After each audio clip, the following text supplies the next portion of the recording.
வரங்களையும் அளவில்லாத அற்புதங்களையும் கொடுத்து அளவில்லாத அனைவரையும் கொடுத்து அற்புதமாக நடத்தி வரும் உங்கள் அனைவரையும் பெயரால் இத்திருவங்கள் அனைவரையும் மகிழ்ச்சியோடு பாட்டிற்கு மன நிறைவோடும் வரவேற்கிறோம். மன நிறைவோடு வரவேற்கிறோம். இறையாட்சி கடவுள் அனைவரையும் உள்ளடக்கியது, அனைவரையும் உள்ளடக்கியது. உரிய இறையாட்சி கொணர்ந்திட உரிய இறைவன் விரும்புகிறார்.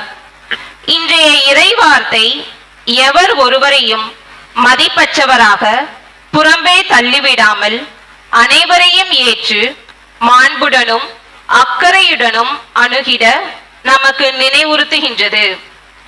கடுகளவு நம்பிக்கை கடலளவு நன்மை பயக்கும் என்பதை நற்செய்தி நமக்கு தெரியப்படுத்துகின்றது. சில நேரங்களில் நாம் கேட்பது கிடைக்காவிட்டால் நம்பிக்கையில் தளர்ந்து விடுகிறோம். கடவுள் நமது தேவை அறிந்து தக்க நேரத்தில் நமக்கு வேண்டியதை தருவார் என்ற நம்பிக்கையில் நிலைத்திருக்க அருள் வேண்டுவோம். கனானிய பெண்ணை போன்று விடாமுயற்சியுடன் மண்டியிட்டு ஆண்டவரே எனக்கு உதவும் என்று இறை இயேசுவை சிக்கன பிடித்துக் கொள்வோம். அவநம்பிக்கை மனநிலையை கடந்து ஆண்டவரிடம் முழுமையாக சரணடைவோம். மனதில் சலனமின்றி இயேசுவால் அன்றி வேறு எவராலும் குணப்படுத்த முடியாது என்ற கனானிய பெண்ணின் மனநிலையை நமதாக்குவோம். நீர் விரும்பியவாறே உமக்கு நிகழட்டும் என்று இயேசு இன்று நம்மை பார்த்து கூறுகின்றார். நல்லதையே நினைப்போம், நல்லதையே விதைப்போம், நல்லதை மட்டுமே நாடுவோம். நொடி பொழுதும் கைவிடாது காத்து வரும் இறை இயேசுவிடம் தஞ்சமாவோம். இன்னுயிரை கொடுத்து திருமறையை வளர்த்த இயேசுவின் சீடர்களிடம் விளங்கிய ஆழமான நம்பிக்கை நம்மிலும் வளர்ந்திட புனித ஜான் மரிய வியானி அன்பிய குடும்பங்களோடு இணைந்து ஜெபிப்போம். இத்திருப்பலியில் இறையேசு பிரியமானவர்களே, இன்றைய தினம் இந்த திருப்பலியானது சுஜாதா குழந்தைராஜ், எட்வின் ராஜ், லில்லி மலர் குடும்பம் மற்றும் புனித ஜான் மரிய வியானியில் இருக்கின்ற அனைத்து குடும்பங்களும் புனித அந்தோனியாரின் பரிந்துரையின் வழியாக பெற்றுக்கொண்ட எல்லா உதவிகளுக்கும் நன்மைகளுக்கும் நன்றியாக இத்திருப்பலியை நன்றி திருப்பலியாக ஒப்படுத்து செபிக்கின்றார்கள். மேலும் தங்களது 16வது பிறந்தநாளை கொண்டாடுகின்ற தருணிகா, இறைவன் அவர் கொடுத்த அந்த வாழ்வு என்ற பரிசுக்காக நன்றி கூறி இத்திருப்பலியை நன்றி திருப்பலியாகவும் தொடர்ந்து அவருடைய கருத்துக்களுக்காக வேண்டியும் ஒப்படுத்து செபிக்கின்றார்கள். மேலும் ஜெயா, கிரேஸ் இவர்களுக்கு நல்ல உடல் சுகம் தர வேண்டும் என்று வேண்டி தன்னுடைய கருத்துக்களுக்காக இத்திருப்பலியை ஒப்படுத்து செபிக்கின்றார்கள். மேலும் மரித்த அல்போன்ஸ், கமலம், தொம்மா, குரூஸ், லூர்தம்மாள், குழந்தைராஜ், துரைசாமி, அலெக்சாண்டர், அன்னத்தாய், குழந்தை தெரசா, அந்தோனிசாமி, கேத்ரினால், ஆறுமுகம் இவருடைய ஆன்ம இலைப்பாட்டிக்காக வேண்டியும் இந்த திருப்பலியானது ஒப்படுத்து செபிக்கப்படுகிறது. தந்தை மகன் தூயாவியின் பெயராலே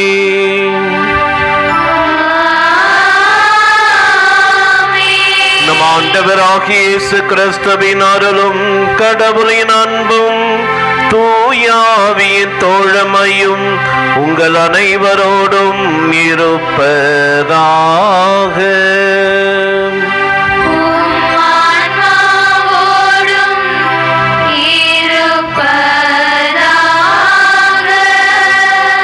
சகோதரரே, தூய மறை நிகழ்வுகளை நாம் தகுதியுடன் கொண்டாட நம்முடைய குற்றங்கள், குறைகள், பாவங்களை ஏற்று மனம் வருந்துவோம்.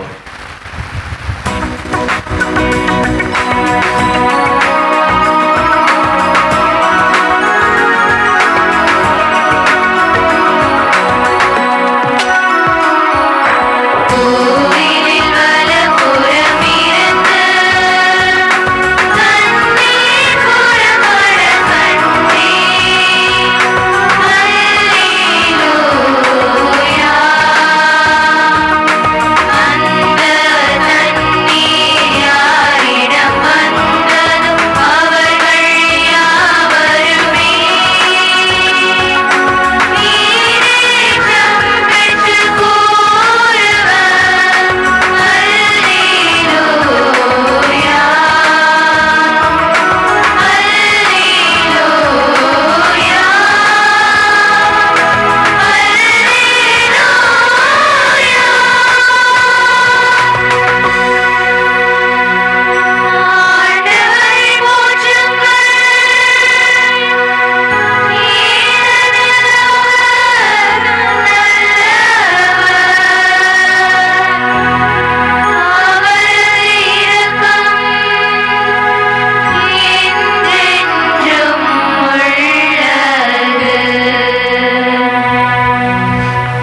எல்லாம் வல்ல இறைவன் நம் மீது இரக்கம் வைத்து நம் பாவங்களை மன்னித்து நம்மை நிலை வாழ்வுக்கு அழைத்துச் செல்வாராக.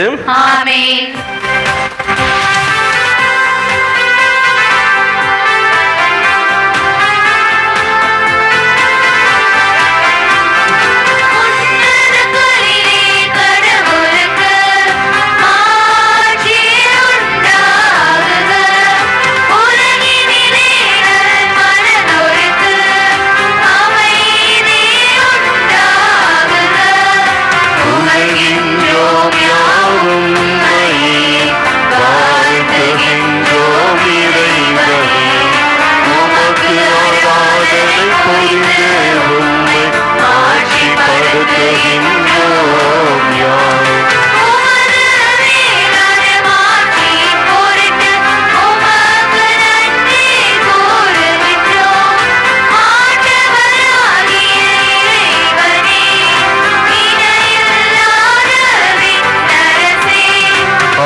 இறைவா, உம்மை அன்பு செய்பவருக்கு கற்பலனாகாத பல்வேறு நன்மைகளை நீரே ஏற்பாடு செய்திருக்கின்றீர்.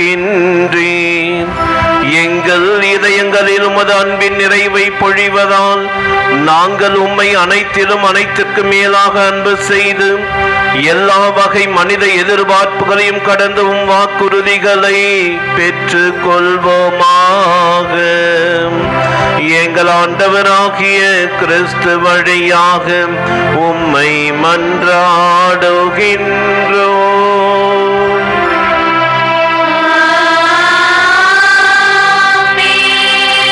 கடவுளின் அழைப்பை பெற்று உண்மையை நிலைநாட்டி ஆண்டவரின் கட்டளைகளை கடைபிடித்து நேர்மையுடனும் இறை நம்பிக்கையுடனும் வாழும்போது கடவுளின் உடன் இருப்பு நம்மோடு இருக்கும். உள்ளம் என்னும் ஆலயத்தை ஆண்டவர் வாழும் இல்லமாக மாற்றும்போது அவருடைய இரக்கம் நம்மை வழிநடத்தும். அவரை உறுதியாக பற்றி கொள்ளும்போது அவர் அனைத்து தீங்கினின்றும் காத்திடுவார் என்று கூறி இறை மதிப்பீடுகளின் வழியில் பயணிக்க அழைக்கும் முதல் வாசகத்திற்கு செவிமடுப்போம். முதல் வாசகம். பிற இனத்தார் மக்களை நான் என் திருமலைக்கு அழைத்து வருவேன்.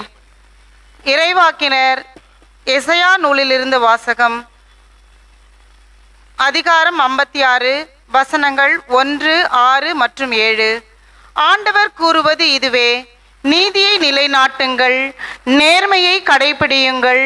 நான் வழங்கும் விடுதலை அண்மையில் உள்ளது, நான் அளிக்கும் வெற்றி விரைவில் வெளிப்படும். ஆண்டவருக்கு திருப்பணி செய்வதற்கும் அவரது பெயர் மீது அன்பு கூறுவதற்கும் அவர் தம் ஊழியராய் இருப்பதற்கும் தங்களை ஆண்டவரோடு இணைத்து கொண்டு ஓய்வு நாளை தீட்டுப்படுத்தாது கடைபிடித்து தம் உடன்படிக்கையை உறுதியாய் பற்றி கொள்ளுங்கள். பிற இன மக்களை குறித்து ஆண்டவர் கூறுவது, அவர்களை நான் என் திருமலைக்கு அழைத்து வருவேன். இறை வேண்டல் செய்யப்படும் என் இல்லத்தில் அவர்களை மகிழச் செய்வேன். அவர்கள் படைக்கும் எரிபலிகளும் மற்ற பலிகளும் என் பீடத்தின் மேல் ஏற்றுக்கொள்ளப்படும். ஏனெனில் என் இல்லம் மக்களின் அனைவருக்கும் உரிய இறை மன்றாட்டின் வீடு என்று அழைக்கப்படும். இது ஆண்டவர் வழங்கும் அருள்வாக்கு. இறைவனுக்கு நன்றி.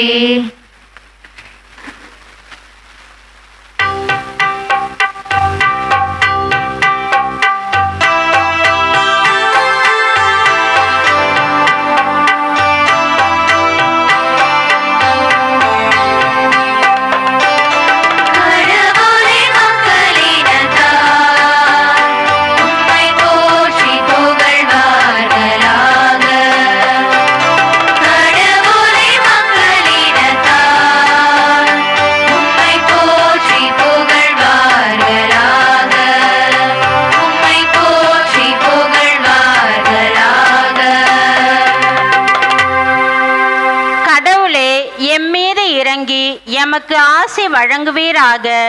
உம் திருமுக ஒளியை எம்மீது வீசுவீராக. அப்பொழுது உலகம் உமது வழியை அறிந்து கொள்ளும். பிற இனத்தார் அனைவரும் நீர் அருளும் மீட்பை உணர்ந்து கொள்வர். பல்லவி.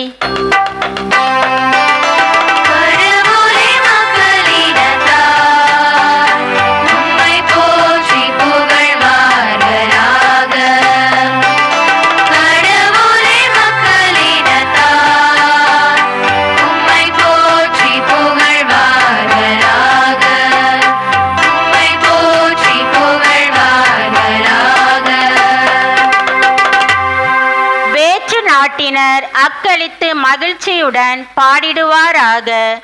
ஏனெனில் நீர் மக்களினங்களை நேர்மையுடன் ஆளுகின்றீர். உலகின் நாடுகளை வழி நடத்துகின்றீர். பல்லவி.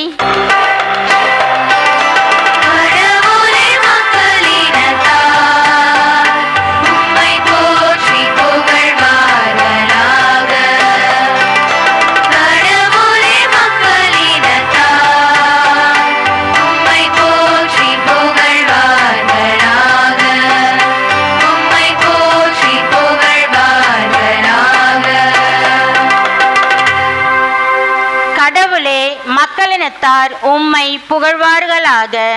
மக்கள் எல்லாரும் உம்மை போற்றுவார்களாக. கடவுள் நமக்கு ஆசி வழங்குவாராக. உலகின் கடையெல்லை வரை வாழ்வோர் அவருக்கு அஞ்சுவாராக. பல்லவி.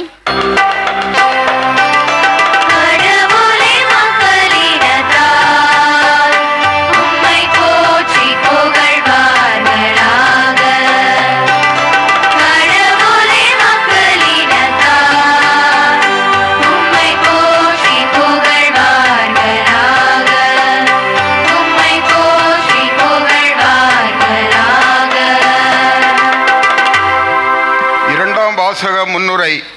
கடவுள் தாம் விடுத்த அழைப்பையும் கொடுத்த அருட்கொடைகளையும் திரும்ப பெற்றுக்கொள்வதில்லை. ஏனெனில் அவர் இரக்கமும் கனிவும் உடையவர்.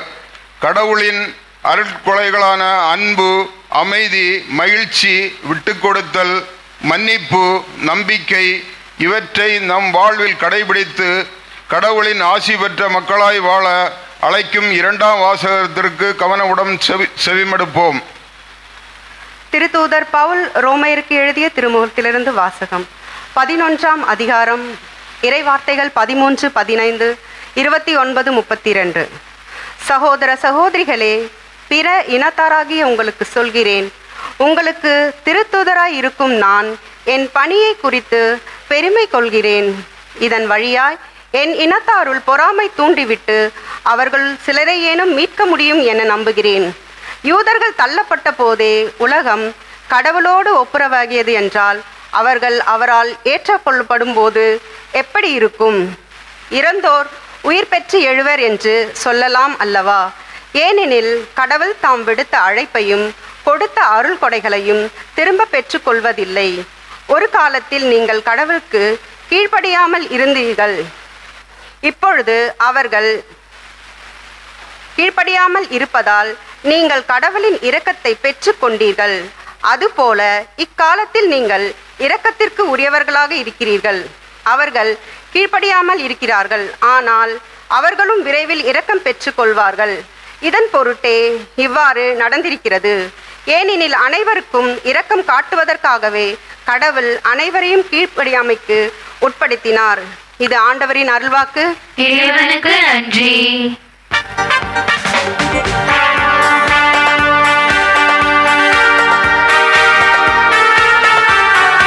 அல்லேலூயா, அல்லேலூ, அல்லேலூயா, அல்லேலூ, அல்லேலூயா, அல்லேலூ, அல்லேலூயா, அல்லேலூ, அல்லேலூயா, அல்லேலூ, அல்லேலூயா, அல்லேலூயா,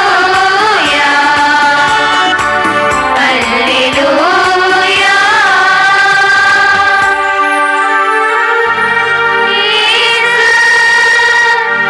விண்ணரசு பற்றிய நற்செய்தியை பறைசாற்றினார்.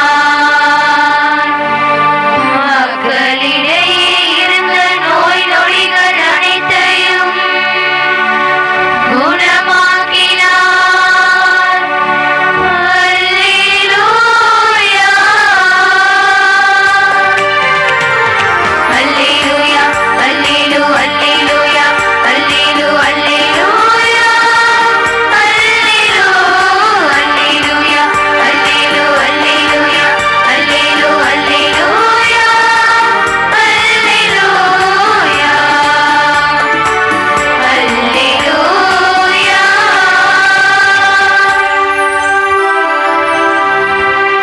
ஆண்டவர் உங்களோடு இருப்பாராக. உம் ஆன்மாவோடும் இருப்பாராக. புனித மத்தேயு எழுதிய தூய நற்செய்தியிலிருந்து வாசகம். ஆண்டவரே, மாட்சி உமக்கே. மத்தேயு நற்செய்தி அதிகாரம் 15 இறைவசனங்கள் 21 முதல் 28 முடிய. அக்காலத்தில் இயேசு தீர், சீதோன் ஆகிய பகுதிகளை நோக்கி சென்றார். அவற்றின் எல்லை பகுதியில் வாழ்ந்து வந்த கனானிய பெண் ஒருவர் அவரிடம் வந்து, ஐயா, தாவீதின் மகனே, எனக்கு இரங்கும், என் மகள் பேய் பிடித்து கொடுமைக்குள்ளாகி இருக்கிறாள் என்று கதறினார். ஆனால் இயேசு அவரிடம் ஒரு வார்த்தை கூட மறுமொழியாக சொல்லவில்லை. சீடர்கள் அவரை அணுகி, நமக்கு பின்னால் கத்திக்கொண்டு வருகிறாரே, இவரை அனுப்பிவிடும் என்று வேண்டினர். அவரும் மறுமொழியாக, இஸ்ராயேல் குலத்தவருள் காணாமற் போன ஆடுகளாய் இருப்பவரிடமே நான் அனுப்பப்பட்டேன் என்றார். ஆனால் அப்பெண் அவர் முன் வந்து பணிந்து, ஐயா, எனக்கு உதவி அருளும் என்றார். அவர் மறுமொழியாக, பிள்ளைகளுக்குரிய உணவை எடுத்து நாய்க்குட்டிகளுக்கு போடுவது முறை அல்ல என்றார். உடனே அப்பெண், ஆம் ஐயா, ஆனாலும் தங்கள் உரிமையாளரின் மேசையிலிருந்து விழும் சிறு துண்டுகளை நாய்க்குட்டிகள் தின்னுமே என்றார்.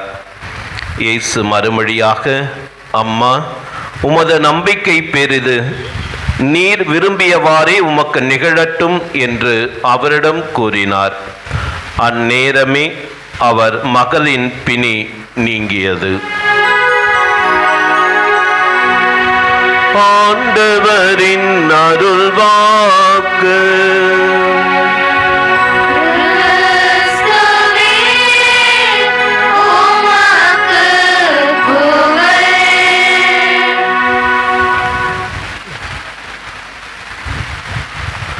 இறை இயேசுவில் பிரியமானவர்களே, இன்று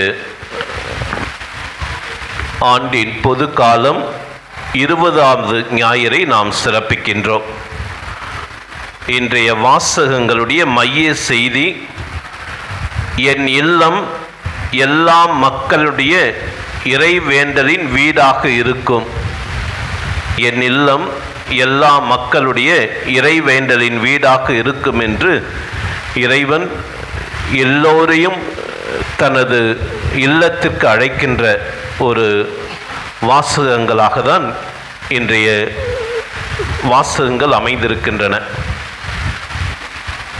ஒரு முறை ஒரு விவசாயி ஒருவர் மக்காசோளம் அந்த விளைச்சலை அதை விளைவிப்பதிலே இவருக்கு ஒரு பரிசு கிடைக்கிறது. காரணம், ஒவ்வொரு ஆண்டும் இவர்தான் இந்த மக்காச்சோளம் அந்த விளைச்சலை அதிகமாக அந்த பகுதியிலே விளைவிக்க கூடியவர் என்று சொல்லி அவருக்கு அங்கிருக்கின்றவர்கள் பரிசு கொடுக்கிறார்கள். இது ஒரு முறை அல்ல, இருமுறை அல்ல, ஒவ்வொரு ஆண்டும் இவர் இந்த பரிசை பெற்றுக் கொள்கிறார்.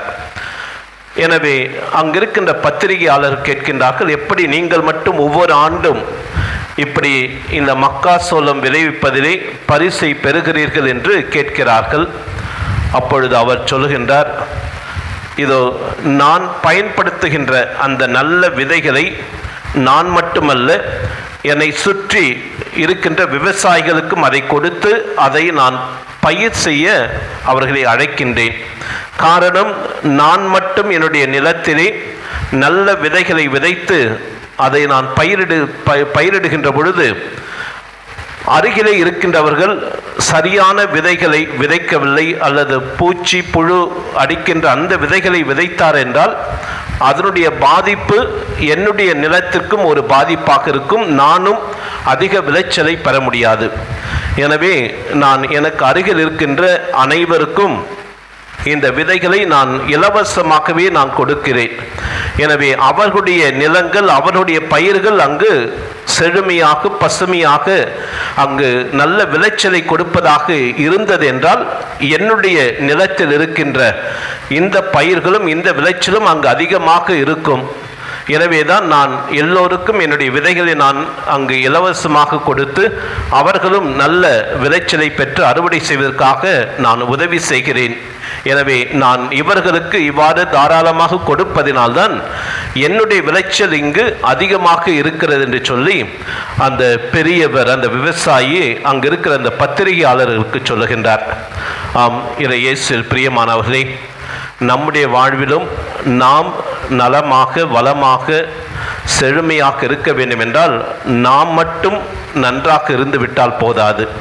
மாறாக நம்மை சுற்றி இருக்கின்றவர்களும், இந்த சமூகமும் இந்த நாடும் மற்ற குடும்பங்களும் நலமாக இருக்கின்ற பொழுது மட்டும்தான் நம்முடைய குடும்பமும் அங்கு நலமாக வளமாக இருக்க முடியும். ஆக அப்படி என்றால் இது எதை சொல்லுகிறது என்றால் எல்லோரையும் ஏற்றுக்கொண்டு எல்லோரையும் ஒருங்கிணைத்து எல்லோரையும் அரவணைத்து செல்லக்கூடிய அந்த மனநிலை நம் ஒவ்வொருவருக்குமே இருக்க வேண்டும். இதை தான் இன்றைய வாசகங்களிலே சொல்லப்படுகிறது, மைய கருத்தாக இருக்கிறது. இங்கு குறிப்பாக இயேசு இன்றைய நற்செய்தியை சொல்லுகின்றார். அந்த கனானை பெண்ணுடைய மகள் குணமடைவதற்காக இருக்கின்ற அந்த செய்தி. ஆனால் அதை விட இந்த 3 வாசகங்களையும் நீங்கள் அதை படித்து வாசித்து பார்த்தீர்கள் என்றால் அங்கு ஒரு செய்தி ஒரு மைய செய்தியாக அங்கு இழையோடி கிடக்கும். குறிப்பாக இறைவன் சொல்லுகிற செய்தி இதுதான், தானும் தனது ஆலயமும் தன்னுடைய திருச்சபையும் அனைத்து மக்களுக்குமான ஒரு இல்லமாக இருக்கும் என்ற ஒரு செய்தியை தான் இறைவன் என்று சொல்லுகிறார்.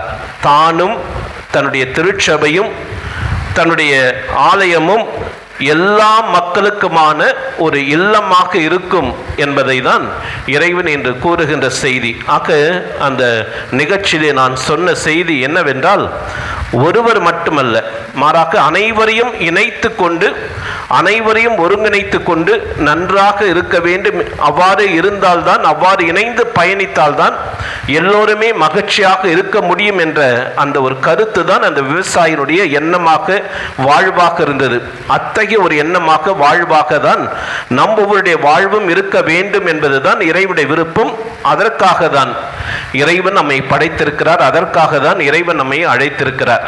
எனவேதான் இன்றைய வாசகங்களுடைய அந்த மைய செய்தியாக இறைவன் கூறுவது, நானும் என்னுடைய இல்லமும் இந்த திருச்சபையும் அனைத்து மக்களுக்குமான ஒரு இல்லமாக இருப்பிடமாக என்றும் இருக்கும் என்பதை தான் இயேசு அங்கு வலியுறுத்துகின்ற ஒரு மைய செய்தியாக இருக்கிறது. ஆக இந்த இறைவன் விதைக்கின்ற அந்த இறை ஆட்சி என்ற விதை இந்த உலகத்திலே இந்த விதையானது எப்படிப்பட்ட ஒரு விதையாக இருக்கிறது என்றால் எல்லோரையும் அரவணைக்கின்ற ஒரு விதையாக இருக்கிறது. இறையாட்சியின் அறிவிப்பும் அதன் எல்லைகளும் ஒரு குறிப்பிட்ட இனத்திற்கோ சமூகத்திற்கோ சுருக்கிக் கொள்வது ஒரு எதிர் சாட்சியான ஒரு செயலாக இருக்கும். மாறாக இன்றைய ஞாயிறு நமக்கு எல்லோரையும் ஏற்றுக்கொண்டு எல்லோரும் இறைவனுடைய பிள்ளைகள், எல்லோரும் இறைவனின் திருவிருந்திலே பங்கு கொள்ள தகுதி படைத்தவர்கள் என்ற ஒரு மனநிலையோடு எல்லோரையும் ஏற்றுக்கொண்டு செயல்படுகின்ற அந்த ஒரு மனநிலை பெற்றவர்களாக நாமும் இருக்க வேண்டும் என்ற ஒரு கருத்தை தான் இன்றைய வாசகங்கள் நமக்கு தருகின்றன. கடந்த ஆண்டு நாம் யூபிலி ஆண்டாக கொண்டாடினோம். அந்த யூபிலி ஆண்டுடைய மைய கருத்து என்ன?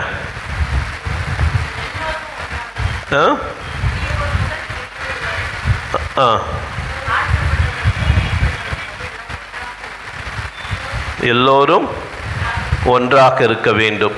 ஆக அதுக்கு பெயர் தான் கொடுத்தாங்கல்ல, ஆங்கிலத்திலே சினடாலிட்டி என்று சொன்னார்கள், தமிழிலே கூட்டொருங்கி இயக்கம் என்று சொன்னார்கள். அப்படி என்றால் அங்கு அனைவரும் இணைந்து பயணிக்கக்கூடியது, அனைவரும் ஒன்றிணைந்து பயணித்தல் அல்லது ஒன்று சேர்ந்து வழிநடக்க வேண்டும். சிறுவர் முதல் பெரியவர் வரை, படித்தவர்களும் படிக்காதவர்களும், பணம் படைத்தவர்களும் பணம் இல்லாதவர்களும், அங்கு உயர்ந்த நிலையில் இருக்கின்றவர்களும் தாழ்ந்த நிலையில் இருக்கின்றவர்களும் எல்லோரும் இணைந்து பயணிப்பது தான் இந்த திருச்சபை. அங்கு எந்த விதமான பாரபட்சமும் எந்த விதமான வித்தியாசமும் எந்த விதமான வேறுபாடும் இல்லாமல் எல்லோரும் ஒருங்கிணைந்து செயல்படுவதுதான் இந்த இறையாட்சியினுடைய ஒரு தன்மையாக இருக்கிறது.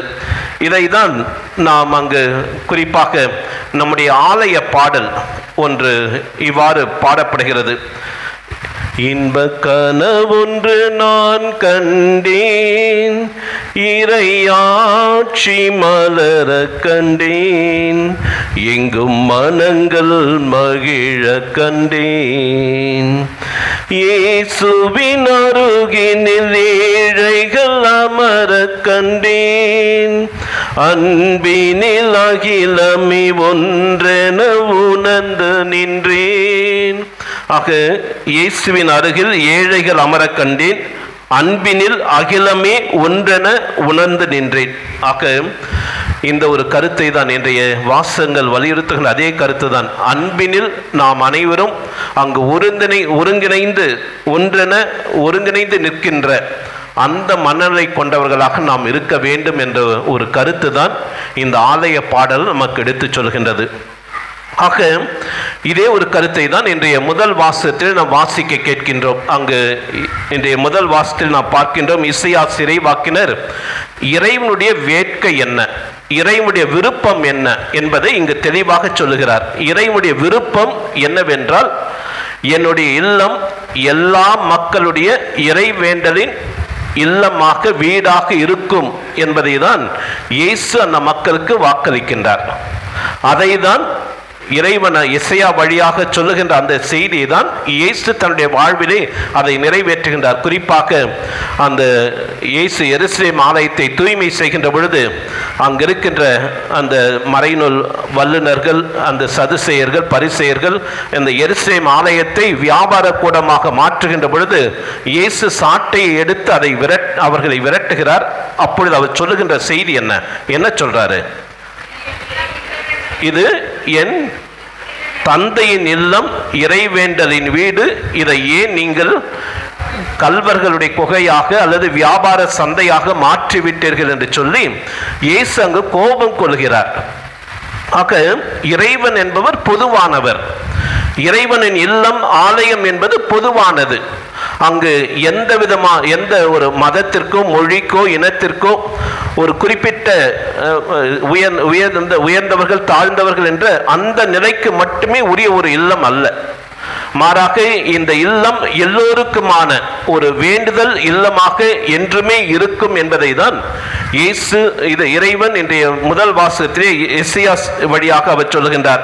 எனவேதான் அங்கு சொல்லுகின்ற பொழுது இறைவனுடைய வேட்கை விருப்பம் என்னவென்றால் எல்லோரும் வேறுபாடுகளின்றி பலிகளை ஒப்பு கொடுத்து அவரது பந்தியில் அமர்ந்து இறை புகழ்ச்சியில் பங்கெடுப்பது, இறைவனின் அவரை பசியும் வேதனையும் புறக்கணிப்புகளை மாற்றி பசியார உணவு, ஆறுதல், உடனிருப்பு, மனித மாண்பு, மதிப்பு இறையாட்சியின் கனவாக இருக்கிறது. ஆக எல்லோரும் இறைவனை தேடி வர வேண்டும். எல்லோரும் இறைவனை தேடி வருகின்ற பொழுது அவருடைய தேவைகள், கஷ்டங்கள், பிரச்சனைகள், வேதனைகள் அனைத்திற்கும் செவி கொடுத்து அதை தீர்த்து வைப்பதுதான் இந்த இறை வேண்டலுடைய வீடனுடைய பணியாக இருக்கிறது என்பதை தான் இசையாஸ் இறைவாக்கினர் வழியாக அங்கு இறைவன் நம்ம ஊருக்கும் எடுத்துச் சொல்கின்ற செய்தி. அதை இயேசு தன்னுடைய வாழ்க்கையில் அதை வாழ்ந்து காட்டுகின்றார். அதன்படி வாழ்வதற்கான ஒரு அழைப்பையும் அவர் கொடுக்கின்றார். இதே செய்தியை தான் இன்றைய இரண்டாம் வாசகம் புனித பவுலடியார் சொல்லுகின்ற பொழுது அவர் தன்னையே, அவர் யூதராக இருந்த பொழுதும் தன்னை எப்படி அழைத்துக் கொள்கிறார், யாருக்கான ஒரு அப்போஸ்தலராக அவர் அழைக்கிறார். அவர் யூதருக்கான அப்போஸ்தலர் என்று அழைக்கிறாரா, அதுல பெருமை கொள்கிறாரா, எப்படி அழைக்கணும்னு ஆசைப்படுறார்? அவரு புற இனத்தாருடைய அப்போஸ்தலர் என்று அழைப்பதில் தான் அவர் பெருமை கொள்கிறார். அவர் ஒரு யூதர், ஆனால் புற இனத்தாருடைய அப்போஸ்தலர் என்று அழைப்பதில் தான் அவர் என்றுமே பெருமை கொள்கிறார். எனவேதான் ஒரு காலத்திலே இந்த புறவினத்தார்கள் இறைவனுக்கு கீழ்ப்படியாமல் இருந்தார்கள். ஆனால் இஸ்ராயல் மக்கள், யூத மக்கள் இறைவனுக்கு ஏற்புடைய மக்களாக இருந்தார்கள். ஆனால் காலம் செல்கின்ற பொழுது அந்த புறவினத்தார்கள் இறைவனுக்கு கீழ்ப்படுகின்றவர்களாக இருக்கிறார்கள். ஆனால் இஸ்ராயல் மக்கள் இறைவனுக்கு கீழ்ப்படியாமல் போகிறார்கள். அங்கு சொல்லுகின்ற பொழுதுதான் ஒரு வார்த்தை சொல்லுகிறார், இது நம் அனைவருக்குமே பொருந்தும். இறைவன் எல்லோரையும் அழைக்கிறார். இறைவன் எல்லோருக்கும் தன்னுடைய ஆசிரை, வரங்களை, நலன்களை பொழிகிறார். அவ்வாறு பொழிகின்ற இயேசு நாம் தவறு செய்கின்ற பொழுது அதற்காக அந்த வரங்களை திரும்ப பெறுவதில்லை, அதற்கான அழைப்பை அவர் திரும்ப பெறுவதில்லை. இதுதான் இறைவன் நாம் கொடுக்கின்ற மிகப்பெரிய ஆசீர். நாம் ஒருவேளை இறைவனை புறக்கணித்து போய்விடலாம், இறைவனை மறுதலிக்கலாம், அல்லது இறைவனை விட்டு வேறு சபைக்கு நாம் வேறு மதத்திற்கூட செல்லலாம். ஆனால் ஒன்று மட்டும் உறுதி, இறைவன் தான் கொடுக்கின்ற அந்த அழைப்பு, தான் கொடுக்கின்ற அந்த ஆசிரை என்றுமே இறைவன் திரும்ப பெற்றுக்கொள்வதில்லை என்ற அந்த ஒரு உறுதியை தான் இன்றைய இரண்டாம் வாசகம் நமக்கு எடுத்து சொல்கின்றது. அதைத் தொடர்ந்து இன்றைய நற்செய்தி வாசகம் மத்தேயு நற்செய்தியிலிருந்து எடுக்கப்பட்டுள்ளது. இந்த நற்செய்தியுடைய இந்த பின்புலம் நீங்க பார்த்துக்கணும் நன்றாக. இந்த நற்செய்தி கொஞ்சம் நல்லா கவனிங்க. இன்றைய தினம் அதனுடைய மைய கருத்து, இறைவன் சொல்லுகிறார், என்னுடைய இல்லம் எல்லா மக்களுடைய இறைவேண்டலின் வீடு என்று சொல்கின்ற பொழுது அதற்கான மைய கருத்தாக இந்த நற்செய்தி அமைந்திருக்கிறது. இந்த நற்செய்தி எப்பொழுது எழுதப்படுகிறது என்றால், யூதர்கள் கிறிஸ்தவர்களாக அங்க மாறுகிறார்கள். அவ்வாறு கிறிஸ்தவர்களாக மாறுகின்ற ஒரு சூழலிலும் அதே போல புறவினத்தாரும் இங்கு கவனிக்கணும். யூதர்கள் வேற, புறவினத்தார் வேற. இங்க புறவினத்தார் என்று சொல்கின்ற பொழுது சமாரியர்களாக இருப்பார்கள். அப்படி என்றால் இந்த சமாரியர்கள் யார்? ஒரு காலத்திலே பாபிலோனிய அடிமைதனத்திற்கு இஸ்ராயல் மக்கள், அந்த மக்கள் அடிமைதனத்துக்கு போகிறார்கள். ஒரு சில யூத மக்கள், அந்த இஸ்ராயல் மக்கள் மட்டும் அங்கு தங்கி விடுகிறார்கள். அவர்கள் காலப்போக்கிலே என்ன ஆகிறது என்றால், அங்கிருக்கின்ற மக்களோடு, பிற மக்களோடு அந்த திருமணம் செய்து கொள்கிறார்கள். அவ்வாறு திருமணம் செய்து கொண்டு வாழ்கின்ற இவர்களை தான் சமாரியர்கள் அல்லது புறவினத்தார்கள் என்று காலப்போக்கிலே சொல்கிறார்கள். காரணம், அவர்கள் யாவை இறைவனை வழிபடவில்லை, மாறாக மற்ற தெய்வங்களை வழிபடுகிறார்கள். எனவே இந்த கலப்பு இனம்தான் சமாரியனம். அங்கு யூதர்களும் புறவினத்தாரும் இணைந்து வாழ்கின்ற மக்களுடைய அந்த இடங்களை தான் சமாரிய பகுதி என்று சொல்கிறார்கள். ஆக இந்த இடங்கள் இருக்கின்றன. இந்த மக்கள் தங்களுடைய வாழ்க்கையிலே குறிப்பாக தங்களுடைய இறைவனை, அதாவது இஸ்ராயல் மக்கள் யூத இனத்தை சார்ந்தவர்கள், அவர்கள் தங்களை எப்பொழுதுமே பெருமையாக நினைக்கிறார்கள். அவர்கள்தான் ஒரு தூய்மையான இனம், அவர்கள்தான் இறைவனுக்கு ஏற்புடையவர்கள். இறைவன் அவர்களுடைய அந்த இனத்திலிருந்து தான் வருகிறார். எனவே அந்த இறைவனுக்கு சொந்தமானவர்கள், அவர்கள் என்னாலும் இறைவனுக்கு, அவர்கள் மட்டுமே இறைவனுக்கு உரியவர்கள் என்ற அந்த ஒரு மனநிலையை இந்த யூத மக்கள் அந்த ஒரு மனநிலையை கொண்டிருக்கிறார்கள். ஆனால் சமாரியர்களோ அங்கு யூதர்களை பொறுத்தவரை ஒரு இன்றைய நற்செய்தி இயேசு பயன்படுத்துகின்ற அந்த வார்த்தை நாய்கள், அதாவது அவர்கள் ஒதுக்கப்பட்டவர்கள், அவர்கள் தாழ்த்தப்பட்டவர்கள், அவர்கள் இந்த சமூகத்திலே புறக்கணிக்கப்பட்டவர்கள் என்ற அந்த ஒரு நிலையில்தான் இந்த சமாரியர்கள் பார்க்கப்பட்டார்கள்.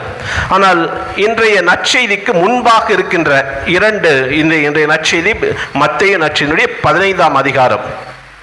அதுக்கு முன்பு இருக்கிற வாசகங்களை பார்க்கின்ற பொழுது கடந்த வாரம் என்ன வாசகம் வாசிச்சோம்? என்ன வாசகம் வாசிச்சோம் கடந்த வாரம்? இப்போ வாசித்த வாசகமே எங்களுக்கு ஞாபகம் இல்லை. நீங்கள் கடந்த வாரம் போயிட்டீங்க ஃபாதர். நீங்கள் என்ன வாசகம் வாசித்தோம் அதுவே ஞாபகம் இல்லை. ஆமாம், பேதுரு கடல் மீது நடக்கின்ற பொழுது இயேசுவை நோக்கி நானும் நடந்து வர எனக்கு அருள் கூறும் என்று சொல்லி நடந்து போகிறார். அப்பொழுது பெருத்த காற்று வீசுகிறது, அவர் தண்ணீருக்குள்ளாக மூழ்கிறார். அப்பொழுது இயேசு என்ன பதில் சொல்றாரு? நம்பிக்கை குன்றியவனே என்று சொல்லி தன்னுடைய சீடர் ஒரு யூதரை சொல்லுகின்றார். ஆனால் இன்னைக்கு இயேசு என்ன சொல்றார் இந்த பெண்ணை பார்த்து? அம்மா, உன்னுடைய நம்பிக்கை பெரிது என்று சொல்லுகின்றார். இங்கதான் அந்த வித்தியாசம் எப்படி கொண்டு வரப்பாங்க. கடந்த வாரம் இயேசு அந்த தன்னுடைய சீடர் பேதுருவுக்கு உன்னுடைய நம்பிக்கை குறைவு என்று சொல்கின்றார். அதற்கு அடுத்து தொடர்ந்து வாசிக்கின்ற பொழுது என்ன வாசகம் வருதுன்னா, அந்த மறைநூல் வல்லுநர்கள் பரிசேயர்கள் எதை பற்றி பேசுகிறார்கள் என்றால் மரபுகளை பற்றி. அதாவது உங்களுடைய சீடர்கள் ஏன் மூதாதையருடைய மரபுபடி அவர்கள் கைகளை கழுவாமல் உண்கிறார்கள் என்று மரபுகளை பற்றி பேசுகிறார்கள். ஆக இங்கு இருவரும் பார்த்தீர்கள் என்றால் இந்த இருவருடைய அந்த விசுவாசமும் உண்மையான ஒரு விசுவாசமாக இல்லை. பேதுருடைய விசுவாசமும் அங்கு உயர்ந்து நிற்கவில்லை. இந்த பரிசேயர்கள் மறைநூல் இவர்களுடைய விசுவாசமும் அங்கு உயர்ந்து நிற்கவில்லை. அவருடைய விசுவாசம் எல்லாம் எதில் இருக்கிறது என்றால் மரபுகள், அவருடைய சடங்குகள், சம்பிரதாயங்கள், இதுதான் அவருடைய விசுவாசம் என்று அவர்கள் நினைக்கிறார்கள். எனவேதான் இவர்களுக்கு பாடம் சொல்லித்தர வேண்டும் என்றுதான் இயேசு என்ன பண்றாரு, அவர் தங்களுடைய அந்த யூத மக்கள் வாழ்கின்ற அந்த பகுதியை விட்டுவிட்டு அவர் சமாரிய பகுதிக்கு அவராக தேடி செல்கின்றார். அதுதான் தீர், சீதோன் ஆகிய பகுதிகள், அது சமாரிய பகுதிகள். அந்த இடத்தில் தான் இந்த பெண்ணை சந்திக்கிறார், இந்த கனானிய பெண். ஆக இந்த பெண்ணை அவர் சந்திக்கின்ற பொழுது அங்கு இந்த பெண்ணோடு நடைபெறுகின்ற இந்த உரையாடல் தான் இன்றைய நற்செய்தி வாசகமாக நாம் வாசிக்க கேட்டோம். ஆக இன்றைய நற்செய்தியை நாம் பார்த்தோம் என்றால் இயேசு அந்த பெண்ணோடு உறவாடுகின்றார். குறிப்பாக அந்த பெண் இயேசுவையும் சந்திக்கின்றார். அவ்வாறு சந்திக்கின்ற பொழுது அந்த உரையாடலிலே நாம் பார்க்கின்றோம். முதலிலே இந்த பெண்ணானவள் 3 வார்த்தைகளை பேசுகிறார். என்ன 3 வார்த்தைகள்? இயேசுவிடம் சொல்கிறார். முதலாவதாக அவர் கேட்கின்றது, ஐயா, தாவீதின் மகனே, எனக்கு இரங்கும், என் மகள் பேய் பிடித்து கொடுமைக்குள்ளாகி இருக்கிறார். ஆக இந்த பெண் சமாரிய பெண். ஆனால் இயேசுவை பற்றி என்ன பண்ணியிருக்கிறாங்க? இயேசுவை பற்றி அறிந்திருக்கணும். இயேசுவை பற்றி தெரிந்திருந்தால் தான் தாவீதின் மகனே என்று சொல்ல முடியும். இல்லைன்னா இயேசுவை தாவீதின் மகன் என்று அழைப்பதற்கு எல்லோராலும் முடியாது, எல்லோருக்கும் தெரியாது. அப்படி என்றால் இந்த பெண் இயேசுவை பற்றி ஓரளவுக்கு தெரிந்திருக்க வேண்டும். இரண்டாவதாக இந்த பெண் கேட்கின்றார், ஐயா, எனக்கு உதவி அருளும் என்று. முதலாவது கேட்கின்ற பொழுது இயேசு பதில் கொடுத்தாராங்க. எப்படி இருக்கிறார் இயேசு? அமைதியா இருக்கிறாரு. இப்போ நீங்க என்கிட்ட வர்றீங்க, ஏதாவது ஒன்று கேட்குறீங்க, கொஞ்ச நேரம் இருக்கிறீங்க, கேட்குறீங்க, நான் பதிலே சொல்லலை அப்படின்னா நீங்க என்ன பண்ணுவீங்க? என்ன பண்ணுவீங்க? ஒன்று திட்டிட்டு போவீங்க, ஏதாவது சொல்லிட்டு போவீங்க, இல்லைன்னா இவர்கிட்ட நிற்கிறத விட நம்ம போய் நம்முடைய வேலை பார்க்கலாம் அப்படின்னு நாம் நினச்சிட்டு போயிடுவோம். ஆனால் இந்த பெண் அங்கே தான் நிற்கிறாங்க. இவங்களுக்கும் நமக்குள்ள வித்தியாசம். இரண்டாவது மறுபடியும் கேட்குறாங்க, ஐயா, எனக்கு உதவி அருளும், எனக்கு உதவி செய்யுங்கன்னு சொல்லிட்டு இந்த பெண் சொல்லுகின்றார். அப்பொழுது இயேசு சொல்லுகிறார். என்ன சொல்றாரு? இஸ்ராயல் குலத்தவர்கள் காணாமற் போன ஆடுகளாய் இருப்பவரிடமே நான் அனுப்பப்பட்டேன். அப்படின்னா நான் உனக்கு வரல, நான் உனக்கு உதவி செய்யறதுக்கு வரல. நான் யாருக்காக வந்தேன்? இஸ்ராயல் மக்களுக்காக மட்டுமே வந்தேன். அதை இயேசு சொல்லலை, மாறாக அங்கு இருக்கின்ற யூத மக்களுடைய மனநிலையை அவர் பிரதிபலிக்கிறார். இது நல்லா புரிஞ்சுக்கணும். இந்த வாசகம் ஏன் இயேசு இப்படி பேசுறாரு? இயேசு பேசல, அங்கு ஏற்கனவே இந்த சமூகத்தில் இருக்கின்ற மக்களுடைய மனநிலையை தான் இயேசு பிரதிபலிக்கிறார். எனவே அங்கு மீண்டும் அந்த பெண் சொல்லுகிறார், இது நான் இஸ்ராயல் மக்கள் மட்டுமே வந்தேன் என்று சொல்லுகிறார். அப்பொழுது மீண்டும் அந்த பெண் கேட்கிறார், இது அம்மா, இது இஸ்ராயல் குலத்தில் காணாமல் போன ஆடுகளாய் இருப்போடுமே நான் அனுப்பப்பட்டேன் என்று சொல்கின்றார். அதை தொடர்ந்து அந்த இயேசு என்ன சொல்றாருன்னா, பிள்ளைகளுக்குரிய உணவை எடுத்து நாய்க்குட்டிகளுக்கு போடுவது முறை அல்ல. அதற்கு அந்த அம்மா என்ன பதில் சொல்றாங்க? மேசிலிருந்து கீழே வரும் அந்த ரொட்டி துண்டுகளை நாய்க்குட்டிகள் தின்னுமே இங்க சொல்றாங்க. இங்கு நாய்க்குட்டி, அங்கு பொதுவாக சமாரியரை நாய் என்று சொல்வார்கள். இங்கு நாய்னா தெரு நாயை பற்றி இயேசு சொல்ல. எந்த நாய் வீட்டில் இருக்கும்? செல்ல பிராணிகள் தான் வீட்டில் இருக்கும். அப்படி என்றால் இங்கு இயேசு சொல்ல வருகின்ற செய்தி மிக அருமையான செய்தி. அந்த நாயை வைத்து எப்படி சொல்றாங்க பாருங்க. அதாவது அங்கு இயேசு அதை குறிப்பிடுகின்ற பொழுது எப்படி மாறாக செல்ல பிராணிகள் எப்படி அன்பாக நாம் வளர்ப்போம், அப்படி அன்பாக வளர்க்கின்ற அந்த செல்ல பிராணிகளுக்கு எல்லா உணவையும் கொடுத்து வளர்ப்பார்கள். நீங்க உங்க வீட்டில் ஒரு நாய், செல்ல நாய் இருக்குன்னா அதுக்கு எல்லாத்தையும் கொடுத்து நீங்க வளர்ப்பீங்க. ஆனா இயேசு இங்க சொல்லுகின்ற அந்த செய்தியுடைய மைய கருத்து தான், அத்தகைய செல்ல நாயாக இருந்தாலும் கூட அவைகளுக்கு போட முடியாதுன்னு சொல்றாரு. அந்த ரொட்டி துண்டுகளை எடுத்து நாய்க்குட்டிகளுக்கு போட முடியாதுன்னு சொல்லும் பொழுது, பொதுவாக செல்ல நாய்களுக்கு நாம் எல்லாத்தையும் கொடுப்போம். ஆனால் அப்படிப்பட்ட ஒரு செல்ல நாயாக இருந்தாலும் கூட அந்த உணவை உங்களுக்கு அந்த நாய்களுக்கு போட முடியாதுன்னு சொல்றாரு. அப்படின்னா எந்த அளவுக்கு அந்த சமூகத்திலே அந்த வேறுபாடு, வித்தியாசம் இருந்திருக்கும் என்பதை தான் இங்கு இயேசு சொல்ல வருகின்ற செய்தி. ஆக அப்பொழுதுதான் அந்த பெண் கூறுகிறார், தங்கள் உரிமையாளரின் மேசிலிருந்து விழும் சிறு துண்டுகளை நாய்க்குட்டிகள் தின்னுமே. நீங்க கொடுக்க தேவையில்லை, ஆனா சாப்பிடும் பொழுது அந்த சிறு துண்டு கீழே விழும் பார்த்தீங்களா, அது போதுமே அப்படின்னு சொல்றாங்க. இங்கதான் அவங்க சொல்றது, அதாவது நான் நீங்கள் இயேசுவை பார்த்து சொல்றாங்க, நீங்க இஸ்ராயல் மக்களுக்காக வந்தவர்களாக இருக்கலாம், பிரச்சனை இல்லை. ஆனால் இருப்பினும் அவர்களுக்கு கொடுக்கும் அந்த அருள், அந்த மீட்பு, அதுல கொஞ்சம் கீழே விழுந்தா அதை நான் எடுத்துக்கிறேன். அந்த அருள், அந்த ஆசீர், அந்த மீட்பு எனக்கு போதும், அதை வைத்து நான் மீட்படைந்து கொள்வேன் என்பதுதான் அந்த தாயினுடைய விசுவாசம். இங்கே தான் நீங்கள் பார்க்கணும். இன்னைக்கு நம்முடைய விசுவாசம், அந்த தாயினுடைய விசுவாசம் எப்படி பாருங்க. அதாவது ஒரு வாய்ப்பு கூட இல்லை, எந்த விதமான ஒரு அருள் ஆசிரியர் பெற்றுக்கொள்வதற்கான ஒரு வாய்ப்பே இல்லாத ஒரு சூழ்நிலையில் அந்த கனானிய பெண் இயேசுவிடம் எப்படி நம்பிக்கையோடு பேசுகிறாங்க. இதனால்தான் ஆங்கிலத்தில் 5P சொல்லுவாங்க. ஒன்று பெட்டிஷன், அந்த பெண்ணானவள் விண்ணப்பம் செய்கிறார். இரண்டாவதாக பேஷியன்ஸ், பொறுமையோடு இருக்கிறார். மூன்றாவதாக பர்சிஸ்டன்ஸ், நிலைத்திருத்தல். அவர் அமைதியா இருக்கிறாரு, இவர் அமைதியா இருக்கிற, நான் இனி இங்கிருந்து பிரயோஜனம் சொல்லிட்டு போயிடல, அப்படியே நிற்கிறாங்க. நான்காவதாக பர்சிவரன்ஸ், தொடர்ந்து அவரோடு பேசி விடாமுயற்சியோடு பேசுகிறார்கள். இறுதியாக ஜெபிக்கிறார்கள், வேண்டுகிறார்கள். இதுதான் நாம் ஒவ்வொருவரும் ஜெபம் செய்கின்ற பொழுது பல நேரத்தில் நாம் என்ன நினைக்கிறோம், ஏதாவது கடவுள்கிட்ட ஜெபிக்கிறோம், வேண்ட வர்றோம். ஒரு சில நேரத்தில் கடவுள் நமக்கு உடனடியாக பதில் கொடுக்கலன்னா நம்ம இத்தனை நாள் ஜெபம் செய்கிறோம், இத்தனை நாளாக கடவுளை தேடி வர்றோம், ஆனால் கடவுள் இப்பொழுது தாமதித்து கொண்டே இருக்கிறாரே, ஒருவேளை கடவுளுடைய தாமதம் அவருடைய மறுதலிப்பாக எடுத்துக்கொள்ளலாமா என்று நாம் நினைக்கக்கூடும். அதற்கு இந்த பெண் நமக்கு எப்படி நம்முடைய ஜெபம் எப்படி ஒரு மன உறுதியோடு இருக்க வேண்டும்.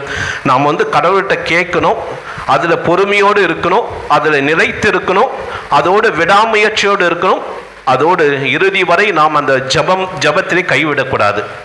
ஆக இந்த 5 நிலைகள் நம்முடைய ஜெப வாழ்வில் நாம் கடைபிடிக்க வேண்டும். ஆக இங்கு இறுதியாக சொல்லப்படுகின்ற செய்தி தான் முக்கியம். என்னன்னா, அந்த பெண்ணானவள் அங்கு கிடைக்கின்ற அந்த சிறிய அருள், கொஞ்சம் கிடைச்சா கூட எனக்கு போதும், உங்களுடைய ஆசீர், உங்களுடைய அருள், உங்களுடைய வரங்கள் எனக்கு சிறிது கிடைத்தாலும் கூட போதும், அதிலே நான் வளமடைவேன், நலமடைவேன் என்று சொல்றாரு. இப்படி இந்த பெண்ணானவள் இத்தகைய ஒரு விசுவாசம் கொண்டிருப்பதற்கு இந்த பெண்ணுக்கு என்ன பண்ணிருக்க மாட்டாங்க, யாருமே போய் அங்க இந்த பெண்ணானவள் இந்த அளவுக்கு ஒரு நம்பிக்கை இயேசுவிடம் வெளிப்படுத்துவதற்கு இந்த பெண்ணானவள் எந்த இதுக்கும் போகல, எந்த தொழுகை கூடத்திற்கும் ஜபத்திற்கும் இதுவரை போனதே இல்லை. இரண்டாவதாக, இந்த பெண்ணை போல் நாமும் விசுவாச பிரமாணம் சொல்றோம். என்னன்னு, ஒரே கடவுளை விசுவாசிக்கிறேன், வானமும் வையமும் படைத்த அந்த கடவுளை விசுவாசிக்கிறேன்னு சொல்லிட்டு அந்த விசுவாச பிரமாணம் நான் சொல்றோம். ஆனா இந்த பெண்ணுக்கு அந்த விசுவாச பிரமாணம் தெரியாது. ஆனால் அந்த பெண்ணானவள் எப்படி தன்னுடைய விசுவாசத்தை அங்கு உறுதியாக வெளிப்படுத்துகின்றார்கள். அதே போன்று இந்த பெண்ணானவள் தன்னுடைய வாழ்விலே தாவீதின் மகனே என் மீது இரக்கமையும் என்று மன்றாடுகிறார்கள். ஆக அப்படி எந்த அளவுக்கு இந்த பெண்ணானவள் இந்த இறைவனை அறிந்து கொண்டு அந்த இறைவன் மீது அந்த நம்பிக்கை, அந்த விசுவாசம் வைத்திருக்கிறார்கள். அதிலும் சிறப்பாக அங்கு சொல்லுகின்ற பொழுது இந்த பெண்ணானவள் சொல்வது, இதோ இறைவனின் கரங்களிலிருந்து வருகின்ற இரக்கமும் அருளும் சிறிதளவாயினும் சிறிய துண்டுகளாக இருப்பினும் அது அவர்களுக்கு மீட்பளிக்கும் மிகப்பெரிய ஒரு அருளாக நாங்கள் மாற்றிக்கொள்வோம் என்று சொல்கின்றார். ஆக இன்னைக்கு நமக்கு இந்த நம்பிக்கை தான். பல நேரத்தில் நாம் என்ன நினைக்கிறோம், நம்முடைய விசுவாசம், நம்முடைய நம்பிக்கையெல்லாம் எப்படி இருக்குதுன்னா, அங்கே ஏன்டா பூசை போலன்னா, அங்கே ஃபாதர் சரியாக பூசை வைக்கிறதில்ல, பாட்டு பாடுறதில்ல, சரியான பிரச்சனை வைக்கிறதில்ல, போர் அடிக்குது, அதனால் நான் பூசைக்கு போகிறதில்ல. ஆக இங்கே மட்டும் ரொம்ப தெளிவாக ஒன்று மட்டும் புரிஞ்சுங்க, உங்களுடைய மீட்பு உங்களுடைய நம்பிக்கையினால் மட்டும்தான் இருக்கிறது. அங்கே ஃபாதர்ஸோ சிஸ்டர்ஸோ அங்கே இருக்கிற பங்கு பெறவியோ அன்பிய பொறுப்பாளர்களோ உங்களுக்கு பிடிக்கலாம், பிடிக்காமல் இருக்கலாம். ஆனால் உங்களுடைய தனிப்பட்ட நம்பிக்கை தான், உங்களுடைய பெற்றோருடைய நம்பிக்கை அல்ல, உங்கள் ஒவ்வொருடைய தனிப்பட்ட நம்பிக்கை தான் உங்களுக்கு மீட்பளிக்கும். அங்கே ஃபாதர் நல்லா பூச வச்சாலும் பூச வைக்கலானாலும், நன்றாக மறையுறை ஆற்றினாலும் ஆற்றாவிட்டாலும், அங்கு இருக்கின்ற பங்கு பேரவை அன்பிய பொறுப்பாலும் உங்களுக்கு பிடிச்சாலும் பிடிக்காவிட்டாலும், நீ ஆலயத்திற்கு வந்து நீ இறைவன் மீது எந்த அளவுக்கு ஒரு நம்பிக்கை விசுவாசம் கொண்டிருக்கிறாயோ அது மட்டும்தான் உன்னுடைய வாழ்வுக்கு மீட்பளிக்கும். மற்ற எதுவுமே உன்னுடைய வாழ்வுக்கு மீட்பளிக்க முடியாது. இதுதான் இந்த பெண். அங்க இருக்கிற சீடர்கள் என்ன சொல்றாங்க, இந்த பெண் இயேசுவிடம் வேண்டுகின்ற பொழுது இவர் உங்கள் பின்னாடி என்ன பண்றாங்க, கத்திட்டே வராங்க, இவங்களை அனுப்பிடுங்க. இன்னைக்கு நம்மை சுற்றி அப்படிதான் இருக்கும். நாம் ஏதாவது ஒரு தேவைக்காக ஒரு வேண்டுதலுக்காக போகின்ற பொழுது மற்றவர்கள் நம்மை பார்த்து இப்படிதான் சொல்ல நேரிடும். ஆனால் அந்த பெண் அதற்காக போயில்லை, மாறாக தான் எதற்காக வந்தாலோ அதை இறுதி வரை அதை சாதித்து பெற்றுக்கொண்டு திரும்புகின்ற ஒரு நம்பிக்கை மிக்க ஒரு பெண்ணாக அவர் இருந்திருக்கிறார். அப்படின்னா இன்னைக்கு முடிவு ஒண்ணுதான், மீட்பு என்பது தனிப்பட்ட நபர்களிடம்தான் இருக்கிறது. அது அந்த ஆலயத்திலே அந்த குருவாக இருக்கலாம், கன்னியர்களாக இருக்கலாம், பங்கு பிறவியாக இருக்கலாம், பக்த சபைகளாக இருக்கலாம், அன்பிகளாக இருக்கலாம். இவங்க பிடிக்கும் பிடிக்காது, அவங்க நல்லவங்க கெட்டவங்க, இதனால நீ மீட்படைய போவதில்லை. மாறாக நீ உன்னுடைய விசுவாசத்தினால், உன்னுடைய நம்பிக்கையினால், அது கடுகளவு விசுவாசம் இருந்தால் கூட, அந்த பெண் கேட்கிறால, அந்த விழுகின்ற அந்த சிறு துண்டுகள் கூட, அந்த அருள் இருந்தாலே நான் மீட்படைந்து விடுவேன், அந்த அருள் இருந்தாலே என்னுடைய மகள் குணமடைந்து விடுவாள், அது கொடுத்தா கூட போதுன்னு சொல்றாங்க. ஆக அந்த அளவுக்கு அந்த விசுவாச நம்பிக்கை எனக்கு நம்மிடம் இருக்கிறதா? ஆக தீர்வு இதுதான். நம்முடைய வாழ்க்கையிலே நாம் ஒருவேளை கிறிஸ்தவர்களாக இருக்கிறோம், எனவே நாம் அடைந்து விடுவோம் என்பதல்ல. நான் ஞானஸ்தானம் பெற்ற, நான் புது நன்மை வாங்கிட்டேன், நான் உறுதி பூசல் வாங்கிட்டேன், அதனால எனக்கு மீட்பு கிடைக்கும்னா நிச்சயமாக இல்லை. அப்படின்னா எப்படி? நம்பிக்கையினால் மட்டுமே நீங்கள் மீட்படைய முடியும். வேற எதனாலையும் நீங்கள் உங்களுடைய வாழ்க்கையிலே மீட்படைய முடியாது. ஒரு சில நேரத்தில் நீங்கள் கிறிஸ்தவர்களாக இருக்கலாம், ஆனால் புறவினத்தார்கள், நம்முடைய முக்கியமான திருத்தலங்கள் பார்த்தீங்கன்னா அந்தோனியார் நம்முடைய கோயில் கூட, நம்முடைய ஆலயங்கள் கூட, பெர்ச நகர், வேளாங்கண்ணி, இதில் கிறிஸ்துவர் மட்டுமா போகிறாங்க? எல்லா மதத்தினரும் போகிறாங்க. அப்படின்னா நாம் நினைக்கக்கூடாது கடவுள் நமக்கு மட்டும் கடவுள் அல்ல, நமக்கு மட்டும் அந்த ஆலயம் இல்லை, மாறாக எல்லா மக்களுக்குமான இறைவேண்டலின் வீடாக இருக்கிறது. ஒருவேளை அவர்கள் திருமுழுக்கு பெறாமல் இருக்கலாம், ஆனால் அவருடைய நம்பிக்கை அவர்களுக்கு மீட்பளிக்கும், அவருடைய நம்பிக்கை அவர்களுக்கு சுகம் அளிக்கும். அப்படி அவர்கள் அதை பெற்றுக்கொள்வதனால், அந்த சுகமோ வரமோ பெற்றுக்கொள்வதனால் தான் இன்று அது வேளாங்கண்ணி ஆனாலும் சரி, பெசநகர் ஆனாலும் சரி, நம்முடைய ஆலயங்கள் ஆனாலும் சரி, எல்லா மதத்தவரும் அந்த இறைவனை தேடி வருவதற்கான காரணம் அவருடைய தனிப்பட்ட நம்பிக்கை மட்டும்தான். ஆக இறுதியாக இயேசு சொல்கிறார், அம்மா உன் நம்பிக்கை பெரிது என்று சொல்கின்றார். இன்னைக்கு நம்முடைய நம்பிக்கை பெரிதாக இருக்கிறதா அல்லது சிறிதாக இருக்கிறதா? நாம் இத்தனைக்கு ஆலயத்திற்கு வர்றோம், அனைத்தையும் படித்திருக்கின்றோம், அந்த நம்பிக்கையாளருடைய அந்த அறிக்கை எடுக்கின்றோம், எல்லாவற்றையும் நாம் அறிக்கையிட்டு நாம் கஷ்டம், துன்பம், பிரச்சனை, வேதனைன்னா நம்முடைய மனநிலை எப்படிப்பட்டதாக இருக்கிறது? ஒரு சில நேரத்தில் நான் இந்த கடவுளை தேடி வந்தேன், இவர்கிட்ட வேணேன், எனக்கும் என் குடும்பத்துக்கும் இதுவரை எந்த விதமான நன்மையோ உதவியோ ஆசீர்வாதமோ கொடுக்கல, நான் இனி நான் இந்த கோயிலுக்கு வந்து இந்த கடவுளை வேண்டி என்ன பிரயோஜனம்? இப்படிதான் பல நேரங்களிலே நம்முடைய மனநிலை இருக்கிறது. ஆக இந்த மனநிலையை நாம் மாற்றிக்கொண்டு அந்த கனானிய பெண்ணை போல ஒரு புறவணித்த பெண்ணாக இருந்தாலும், இறைவனை முழுமையாக அறியாது இருந்தாலும், அந்த பெண் இயேசு இவர் மீட்பர் என்பதை புரிந்து கொண்டு அவரிடம் நம்பிக்கையோடு விசுவாசத்தோடு தன்னுடைய வேண்டுதலை வைத்து அதை நிறைவாக பெற்றுக்கொண்டது போல நம்முடைய வாழ்விலும் அந்த இறைவன் மீது நம்முடைய தனிப்பட்ட நம்பிக்கையினால் அந்த இறைவனுடைய அருளையும் ஆசிரியம் என்று பெற்றுக்கொள்கின்ற மக்களாக இருக்க வர வேண்டி நாம் இந்த திருப்பலியில் மன்றாடுவோம். ஆமீன்.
சகோதர சகோதரிகளே, என்னுள்ளம் இறைவேண்டலின் வீடு என்று சொன்ன அந்த தேவனிடம் நாம் நம்மளுடைய அனைவருடைய மன்றாட்டுகளுக்காகவும் அனைவருடைய தேவைகளுக்காகவும் ஜெபிக்கின்ற ஒரு இல்லமாக இருப்பதற்கான அந்த அருளையும் ஆசிரியம் வேண்டி நம்மளுடைய தேவைகளுக்காகவும் நம்முடைய குடும்பத்தினுடைய தேவைகளுக்காகவும் நாம் ஜெபிப்போம்.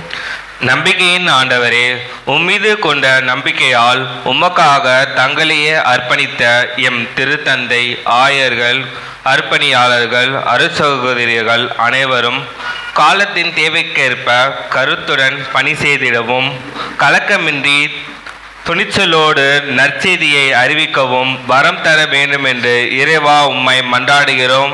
ஆண்டவரே, எங்கள் மன்றாட்டை கேட்டருளும். உடன்வாழும் ஆண்டவரே, உமது பிள்ளைகளாக நாங்கள் அனைவரும் உம்மிடமிருந்து இலவசமாக பெற்றுக்கொண்ட இந்த வாழ்க்கைக்காக நன்றி கூறுகின்றோம். அன்பிலும் பண்பிலும் பகிர்விலும் ஒவ்வொரு நாளும் வளர்ந்திடவும், உம்மீது கொண்ட நம்பிக்கையில் நிலைத்திடவும் தேவையான வரங்களை தந்து காத்திட வேண்டும் என்று இறைவா உம்மை மன்றாடுகின்றோம். ஆண்டவரே எங்கள் மன்றாட்டை கேட்டருளும். நீதியின் ஆண்டவரே, எம் நாட்டு தலைவர்கள் தாங்கள் தேர்ந்தெடுக்கப்பட்ட நோக்கம் அறிந்து மக்கள் நலனில் அக்கறை கொண்டு வாழவும், அனைத்து வளங்களையும் கொண்ட எம் தாய் திருநாட்டை வழி நடத்திடவும், மக்கள் என்ற சொத்தை காப்பதில் கருத்துடன் செயல்படவும் தேவையான ஞானத்தை தந்து காத்திட வேண்டுமென்று இறைவா உம்மை மன்றாடுகின்றோம். ஆண்டவரே எங்கள் மன்றாட்டை கேட்டருளும். எம்மோடு பயணிக்கும் ஆண்டவரே, இத்திரு வழிபாட்டை சிறப்பிக்கும் புனித ஜான் மரிய வியானி அன்பிய குடும்பங்களை ஆசிர்வதித்தருளும். நல்ல உடல் உள்ள நலத்தை தந்து வழிநடத்தவும், அனைத்து தேவைகளிலும் நீர் உடன் இருந்து உமது வரங்களாலும் வளங்களாலும் நிறைவு செய்யவும், நடைபெறும் அனைத்து அன்பிய கூட்டங்களிலும் திரு வழிபாட்டு நிகழ்வுகளிலும் நல்ல ஆர்வத்துடன் பங்கேற்கவும் வேண்டிய வரங்களை தர வேண்டும் என்று இறைவா உம்மை மன்றாடுகின்றோம். ஆண்டவரே எங்கள் மன்றாட்டை கேட்டருளும். மேலும் இந்த நாள் இந்த திருப்பலியை நன்றி திருப்பலியாகவும் தங்களுடைய கருத்துகளுக்காக வேண்டிய பொடி ஜெபித்த அனைவரையும் இறைவன் நிறைவாக ஆசீர்வதிக்கும்படியாக மன்றாடவும். மரித்து நித்திரை பாற்றி அடைய வேண்டும் என்று திருப்பலியில் நினைவு கூறப்பட்ட அனைத்து ஆன்மாக்களையும் நாம் நினைவு கூறுவோம். இறைவன் அவர் செய்த குற்றம் குறைகளை மன்னித்து அவர்களுக்கு நித்திரை பாற்றி தர வேண்டும் என்று ஜெபிப்போம்.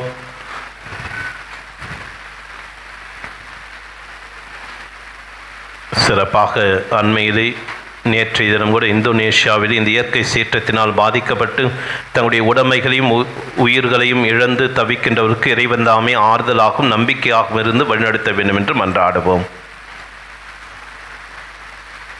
நம்முடைய தனிப்பட்ட தேவைகளுக்காக மௌனமாக ஜெபிப்போம். அன்பின் பரலோக பிதாவின் இனிய நாளுக்காக நமக்கு நன்றி கூறுகின்றோம். எங்கள் ஒவ்வொருவரையும் மீண்டும் இந்த கல்வாரி பலியில் ஒன்றிணைத்து சிறப்பாக என்னுடைய இல்லம் இறைவேண்டலின் வீடு என்று சொல்லி அந்த இல்லத்தில் எங்கள் அனைவரையும் ஒன்று சேர்த்து அந்த மேலான கிருபைக்காக கொடைக்காக நமக்கு நன்றி கூறுகின்றோம். அன்பு இறைவா, இதோ நாங்கள் அனைவரும் ஒரே குடும்பமாக உம்முடைய அன்பு பிள்ளைகளாக சகோதர சகோதரிகளாக நாங்கள் அனைவரும் ஒன்றிணைந்து இந்த நாளிலே ஏறெடுத்திருக்கின்ற விண்ணப்பித்திருக்கின்ற சமர்ப்பித்திருக்கின்ற இந்த மன்றாட்டுகளுக்கு நீ செவிசாய்த்து நாங்கள் எந்நாளும் ஒருமனப்பட்டு வாழ்கின்ற மக்களாக இருப்பதற்கான அந்த அருளையும் ஆசிரியம் வேண்டி எங்கள் ஆண்டவராகிய கிறிஸ்து வழியாக மன்றாடுகிறோம். ஆமென்.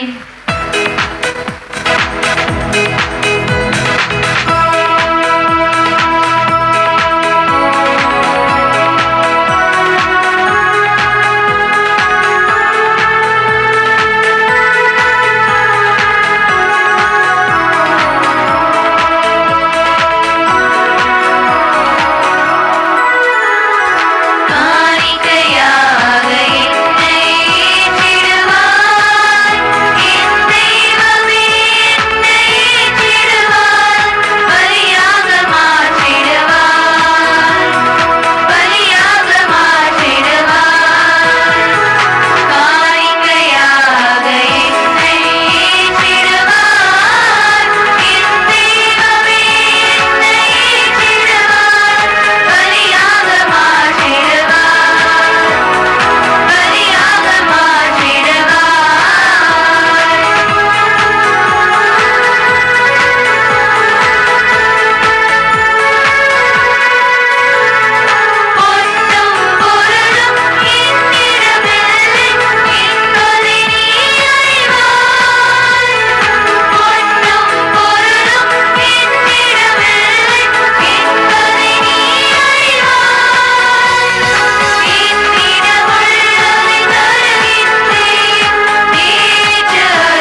சகோதரிகளே, உங்களுடையதும் என்னுடையதுமான பலி எல்லாம் வல்ல தந்தையாக இறைவனுக்கு ஏற்றதாகும்படி செபியுங்கள்.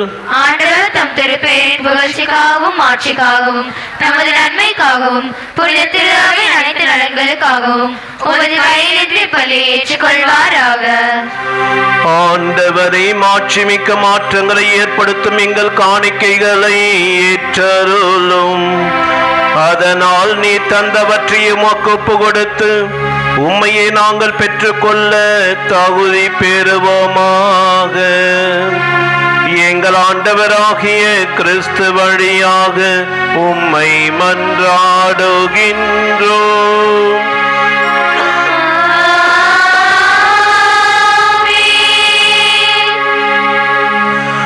ஆண்டவர் உங்களோடு இருப்பாராக.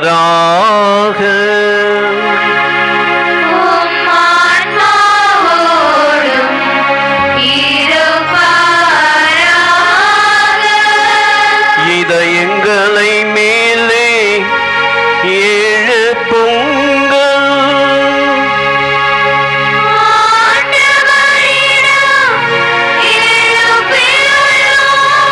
நம் இறைவனாகிய ஆண்டவருக்கு நன்றி பாடுவோம்.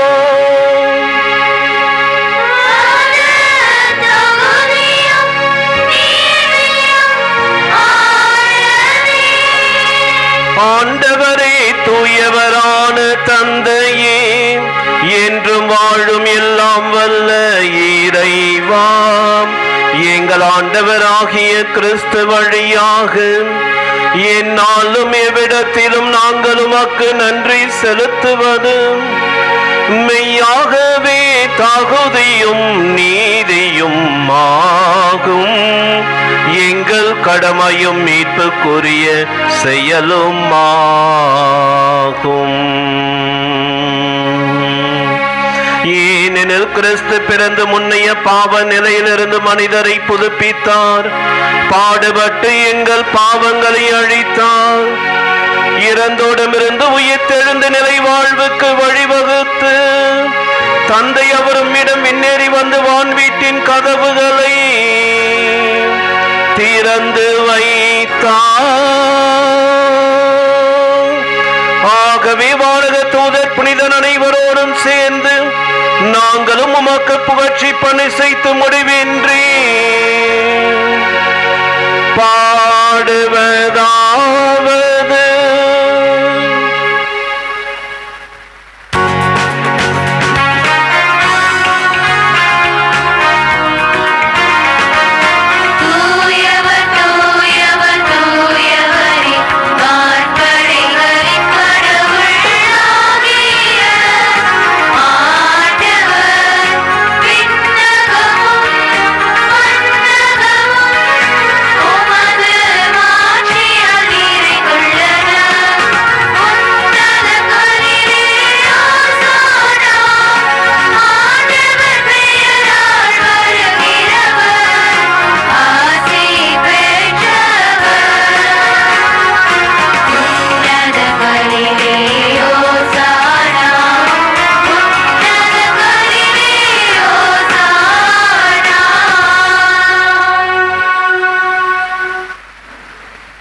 இறையேசுவில் பிரியமானவர்களே, அன்று அந்த கனானிய பெண்ணை சந்தித்த அதே இறைவன்தான் இந்த பலிப்பிடத்தில் இந்த அப்பரச வடிவங்களில் வர இருக்கிறார்.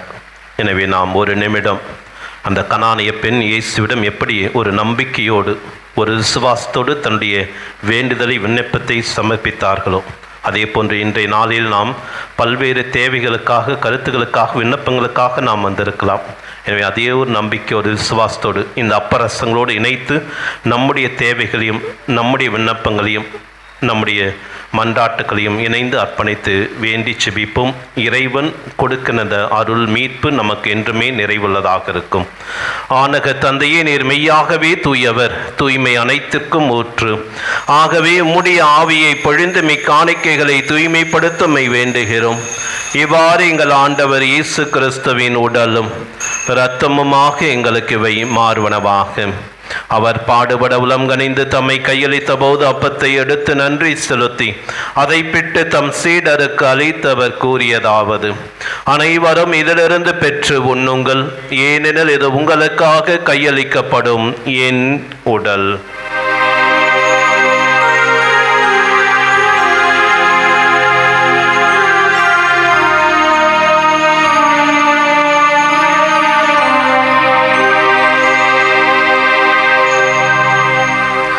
அவ்வண்ணமே இரவு விருந்தை அருந்திய பின் கிண்ணத்தை எடுத்து மீண்டும் உமக்கு நன்றி கூறி தம் சீடருக்கு அளித்தவர் கூறியதாவது: அனைவரும் இதிலிருந்து பெற்று பருகுங்கள், ஏனெனில் இது புதிய நிலையான உடன்படிக்கைக்குரிய என் இரத்தத்தின் கிண்ணம். இது பாவ மன்னிப்புக்கென்று உங்களுக்காகவும் பலருக்காகவும் சிந்தப்படும். இதை என் நினைவாக செய்யுங்கள்.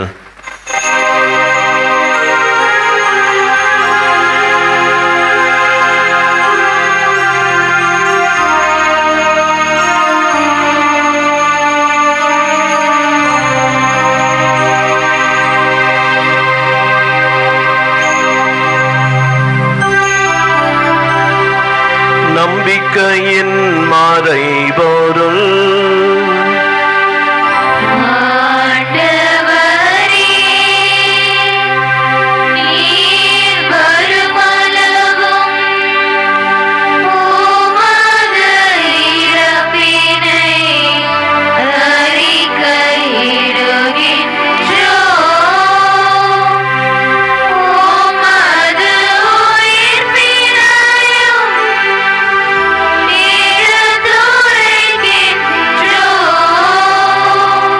ஆகவே ஆண்டவரே, நாங்கள் கிறிஸ்துவின் மரணத்தையும் உயிர்ப்பையும் நினைவு கூர்ந்து வாழ்வு தரும் அப்பத்தையும் மீட்பளிக்கும் கிண்ணத்தையும் ஒப்பு கொடுக்கின்றோம். ஓம் திருமுன் நின்று ஊழியம் புரிய தகுந்தவர்கள் நீங்கள் ஏற்றுக்கொண்டீர், எனவே உமக்கு நன்றி செலுத்துகிறோம். மேலும் கிறிஸ்துவின் உடலிலும் இரத்தத்திலும் பங்கு கொள்ளும் எங்களை தூய ஆவியார் ஒன்று சேர்க்க வேண்டுமென உம்மை தாழ்மையுடன் மன்றாடுகின்றோம். ஆண்டவரை, உலகமெங்கும் பரவிருக்கும் அது திரு அவையின் நினைவு கூர்ந்தருளும். எங்கள் திருத்தந்தை லியோ, எங்கள் ஆயர் ஜார்ஜ், எல்லா திருநிலையினர் ஆகிய அனைவரோடும் அது திரு அவை அன்பில் நிறைவு பெற செய்தருளும். மேலும் உயிர்த்தெழுவோம் என்ற எதிர்நோக்குடன் துயிர்குலும் எங்கள் சகோதர சகோதரிகளையும் இறந்தோர் அனைவரையும் இரக்கத்துடன் நினைவு கூர்ந்து முதல் திருமக ஒலியினுள் ஏற்று அருளும். எங்கள் அனைவர் மீதும் இரக்கமாயிரும். கடவுளின் கன்னி தாயான புனித மரியா, அவருடைய கணவரான புனித யோசேப்பு, புனித திரு தூதர்கள், இவ்வுலகில் முக்குகந்தவராய் இருந்தோர் ஆகிய புனிதர் அனைவருடனும் நாங்கள் நிலை வாழ்வில் பங்குகளும் தகுதி பெற்றும் திருமகன் இயேசு கிறிஸ்து வழியாக உம்மை புகழ்ந்தேத்தும் வரமருள உம்மை மன்றாடுகிறோம். இவர் வழியாக இவரோடு இவரில் எல்லாம் வல்ல இறைவனாகிய தந்தையே, தூய ஆவியின் ஒன்றிப்பில் எல்லா புகழும் மாட்சியும் என்றென்றும் உமக்கு உரியதே.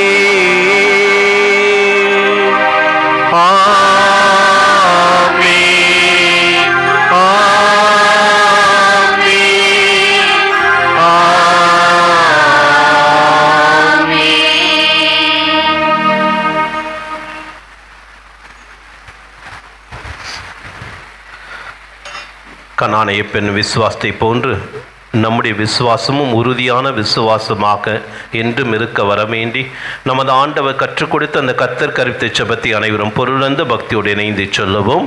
விண்ணுலகில் இருக்கிற எங்கள் தந்தையே, உமது பெயர் தூயதென போற்ற பெறுக, உமது ஆட்சி வருக, உமது திருவுளம் விண்ணுலகில் நிறைவேறுவது போல மண்ணுலகிலும் நிறைவேறுக. எங்கள் அன்றாட உணவை இன்று எங்களுக்கு தாரும். எங்களுக்கு எதிராக குற்றம் செய்வோரை நாங்கள் மன்னிப்பது போல எங்கள் குற்றங்களை மன்னியும். எங்களை சோதனைக்கு உட்படுத்தாதையும் தீமையிலிருந்து எங்களை விடுவித்தருளும். அளித்தருளும். ஆண்டவரே, தீமை அனைத்திலுமிருந்தும் எங்களை விடுவித்து எங்கள் வாழ்நாளில் அமைதியை கனிவுடன் அருளுமே மன்றாடுகிறோம்.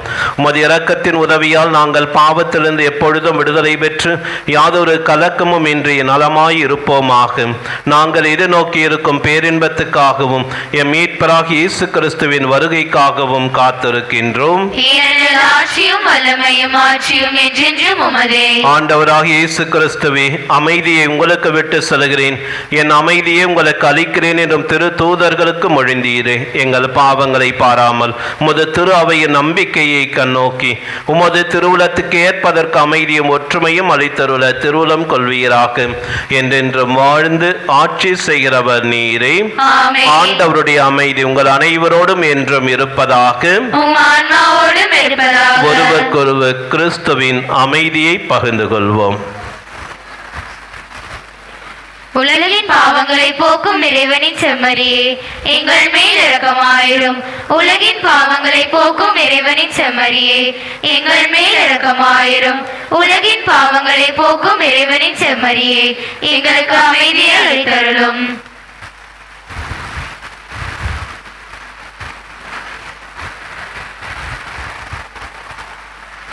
இதோ இறைவனின் செம்மறி, இது உலகின் பாவங்களை போக்குகின்றவர். செம்மறியின் விருந்துக்கு அழைக்க பெற்றோர் நாம் அனைவரும் பேறு பெற்றோர்.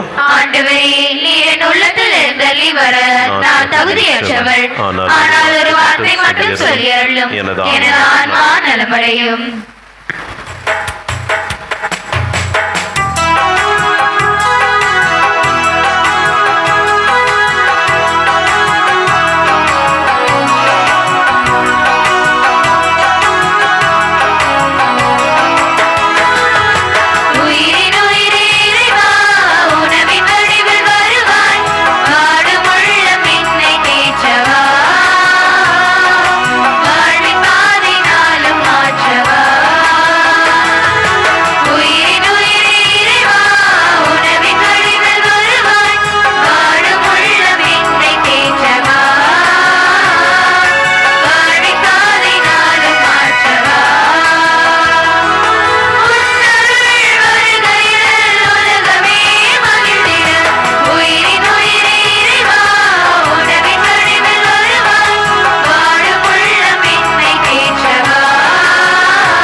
மன்றாடுவோமாக.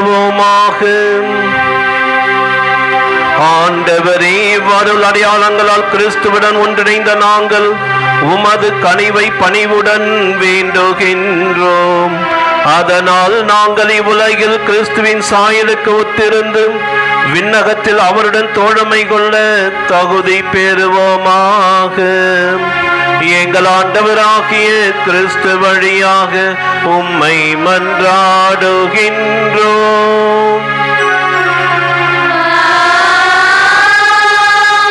ஆண்டவர்களோடு இருப்பாராக.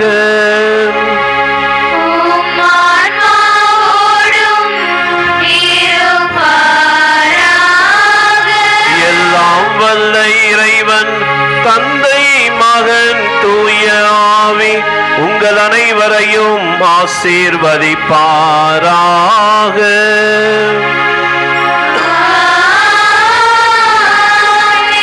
சென்று வாருங்கள், திருப்பலி நிறைவேறிற்று.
திருஹிருதயமே எங்கள் மேல் இரக்கமாயிரும். மரியாயின் மாசற்ற திருஹிருதயமே எங்களுக்காக வேண்டிக் கொள்ளும். எங்கள் பங்கின் பாதுகாவலரான புனித அந்தோணியாரே எங்களுக்காக வேண்டிக் கொள்ளும். எல்லா புனிதர் புனிதைகளே எங்களுக்காக வேண்டிக் கொள்ளுங்கள். தந்தை மகன் தூய ஆவியாரின் பெயராலே ஆமென். இயேசுவுக்கே புகழ், இயேசுவுக்கே புகழ், இயேசுவுக்கே மகிமை, இயேசுவுக்கே மகிமை, இயேசுவுக்கே நன்றி, இயேசுவுக்கே நன்றி. மரியே வாழ்க, மரியே வாழ்க.